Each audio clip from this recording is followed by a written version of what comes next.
धन, दौलत और सत्ता से मन की शांति नहीं मिलती। असली सुख तो भीतर की संतोष और प्रेम में छुपा है। बहुत समय पहले की बात है। एक विशाल साम्राज्य में एक राजा राज करता था। उसके पास सोने चांदी का अनगिनत खजाना, विशाल सेना और ऊंचे ऊंचे महल थे। लेकिन उसके मन में हमेशा एक खालीपन बना रहता था। दिन भर राज दरबार की चकाचौंध, लोगों की जय जयकार, गीत संगीत और नृत्य, सब कुछ था।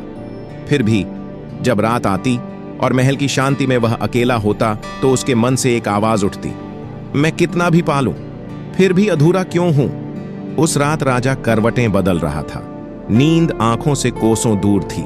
उसके दिल में सवाल गूंजता रहा, क्या यही जीवन है? क्या सचमुच मैं सुखी हूं? सुबह होते ही राजा ने अपने मंत्रियों को बुलाया और कहा, मेरे पास सब कुछ है, धन, दौलत, सत्ता, लोग, लेकिन दिल में चैन क्यों नहीं है? मुझे कोई ऐसा चाहिए जो इस रहस्य को सुलझाए। मंत्री बोले, महाराज, नगर के बाहर एक फकीर रहता है। उसकी बातें लोगों का जीवन बदल देती हैं। राजा की आंखों में आशा की चमक आई। उसने तुरंत निर्णय लिया, मैं उस फकीर से मिलूंगा। राजा अपने रथ पर बैठा साधारण वेश में नगर की सीमा पार करके पहुंचा उस कुटिया तक। वहां नदी किनारे एक फकीर ध्यान में लीन था। चेहरे पर अपार शांति, आंखों में गहराई, जैसे सारा ब्रह्मांड वहीं समाया हो। राजा ने विनम्र स्वर में कहा, हे साधु, मैं इस राज्य का राजा हूं। मेरे पास सब सुख सुविधाएं हैं, लेकिन शांति नहीं है। बताइए, सच्चा सुख कहां है? फकीर ने आंखें खोली, हल्की मुस्कान दी और बोले, राजन, सुख किसी वस्तु या महल में नहीं छुपा है। सुख तो तेरे भीतर है, पर तुझे उसे ढूंढना नहीं आता। राजा ने आश्चर्य से पूछा, तो मुझे सिखाइए, ढूंढना कैसे है? फकीर ने कहा, कल सूर्योदय से पहले अकेले आना, मैं तुम्हें एक यात्रा पर ले जाऊंगा। अगली सुबह राजा ने अपने राजसी वस्त्र उतार दिए, साधारण कपड़े पहने और अकेले चला आया। फकीर मुस्कुराए और उसे जंगल की ओर ले चले। घने वृक्ष, कांटों से भरे रास्ते, कीचड़ और ऊबड़ खाबड़ जमीन। राजा थकने लगा, उसके पैर दर्द करने लगे। वह झुंझलाकर बोला, यह कैसी यात्रा है? मैं राजा हूं, मेरे लिए यह अपमान है। फकीर ने शांत स्वर में कहा, यही पहला सबक है। अहम और घमंड को त्यागे बिना तू सच्चा सुख नहीं पा सकता।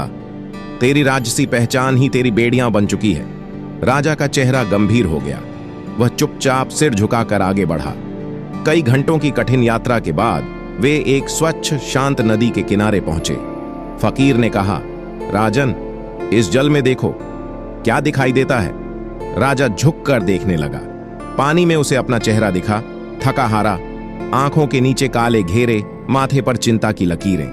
राजा की आंखें भर आईं।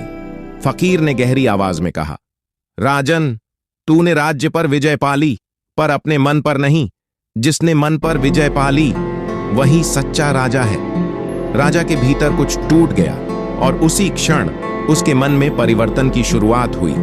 फकीर राजा को पास के गांव में ले गया। वहां उसने देखा, गरीब किसान, छोटे झोपड़े, बच्चों की खिलखिलाहट, औरतें हंसते हुए मिट्टी के चूल्हे पर रोटियां बना रही थीं। उनके पास न सोना था न महल, लेकिन उनके चेहरे पर चमकती मुस्कान थी। राजा हैरान होकर बोला, ये कैसे संभव है?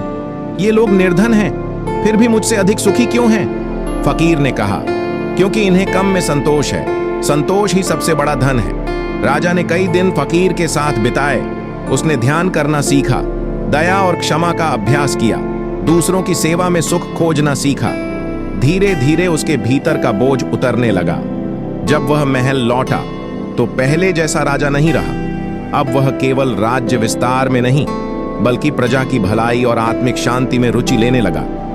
धीरे धीरे उसका चेहरा बदल गया। पहले जो राजा हरदम बेचैन रहता था, अब वही राजा शांत और संतुष्ट हो गया। उसकी सीख हर युग में जीवित है। सच्चा सुख सोने चांदी में नहीं है, सच्ची शांति ताजगद्दी में नहीं है। असली खजाना है शांत मन, संतोष और प्रेम। दोस्तों, अगर आपको ये कहानी अच्छी लगी तो इसे लाइक और शेयर जरूर करें, और ऐसी ही प्रेरणादायक कहानियां सुनने के लिए हमारे चैनल पंकज राइस को सब्सक्राइब करना न भूलें। आपका एक छोटा सा सब्सक्राइब हमारे लिए बहुत बड़ी प्रेरणा है। धन्यवाद।